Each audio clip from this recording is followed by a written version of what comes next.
Welcome. Close your eyes. Breathe deeply. Tonight, we visit an old, quiet house. A house with a secret. Make sure your doors are locked. Let's begin. My name is Sarah. 2 months ago, I bought my first house. It was a beautiful old building in a small town. The price was very low and I was happy.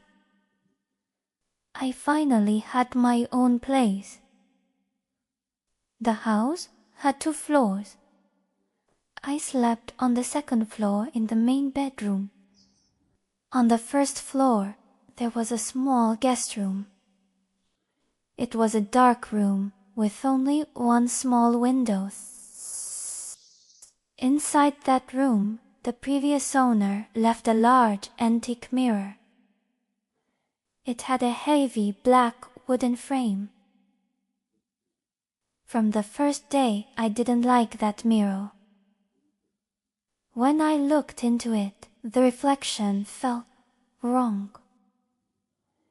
It felt like the room inside the mirror was darker than my real room. But I was busy with my new job, so I didn't think about it much. I just closed the door of the guest room and kept it locked. Everything was fine for the first 3 weeks. But then, the noises started. It always happened at exactly 3 o'clock in the morning. I would wake up suddenly. The house was cold, and from the first floor, right below my bedroom, I could hear a sound. It sounded like fingernails scratching against wood. It was low and heavy. At first, I thought it was a mouse inside the walls. I told myself to be calm. But the next night, the sound changed. It was a heavy heat, like something pushing against the door. The sound was coming from the guest room. I got out of bed. My heart was beating fast. I walked down the dark stairs on my tiptoes. I held a flashlight in my hand. I stood in front of the locked guest room door. I placed my ear against the cold wood. Silence. Nothing. Only the sound of my own breath. I unlocked the door and opened it slowly. I shined my flashlight inside. The room was empty. The antique mirror was there, reflecting the light of my flashlight. Nothing was wrong.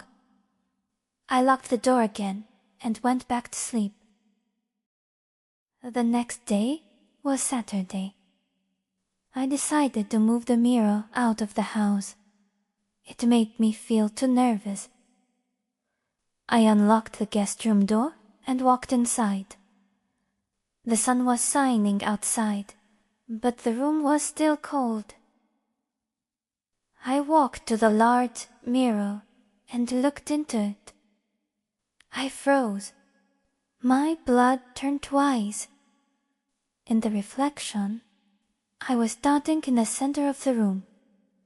But behind me, in the dark corner of the reflected room, someone else was standing. It was a tall, thin silhouette. It had no hair, and its skin was gray and dead. Its arms were impossibly long, and its fingers ended in sharp, black nails. I screamed and turned around quickly to look behind me. The corner of the rear room was completely empty. There was nobody there, just dust and shadows. I turned back to the mirror, trembling with fear. The gray creature in the reflection was still there, but it was not in the corner anymore. It had moved. It was now standing right behind the reflection of my back. It lifted its long gray hand and placed its fingers against the glass from the inside of the mirror. It smiled at me.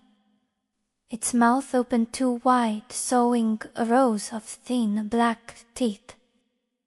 It whispered a word. I couldn't hear the sound, but I could read its gray lips.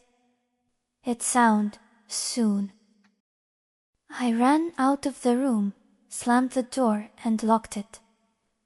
My hands were shaking so much I dropped the keys.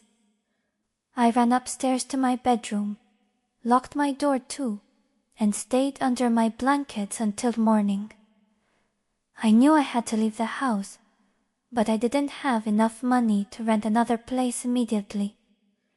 I decided to stay for just 2 more days until the weekend.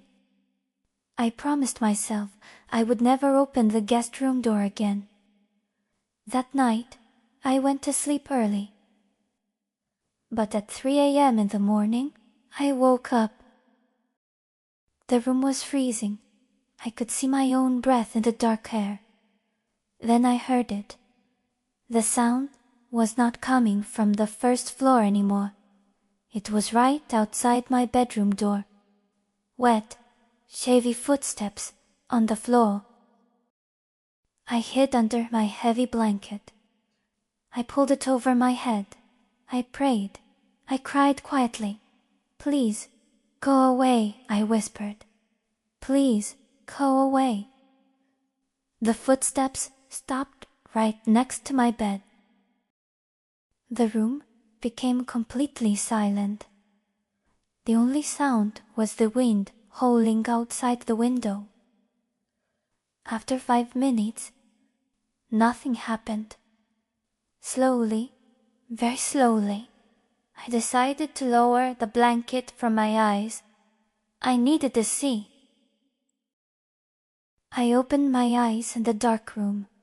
I was not in my bedroom anymore. I was lying in a cold wooden floor.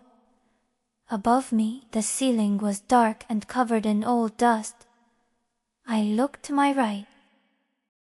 Through a large pane of glass, I could see my own bedroom. My bed was there. My blankets were there. And lying in my bed, sleeping peacefully under my blankets, was me. I realized the terrifying truth. I was inside the mirror. I scrambled to my feet and hit the glass with both hands. "Help me," I screamed, but no sound came out. From the other side of the glass, the version of me in the bed slowly sat up. She turned her head toward the mirror. She looked at me, and her mouth opened into a wide, unnatural smile with sharp black teeth. She got out of my bed, walked to the mirror. She whispered through the glass, "Thank you for the house." Then she turned around, walked out of my bedroom, and closed the door, leaving me alone in the dark forever.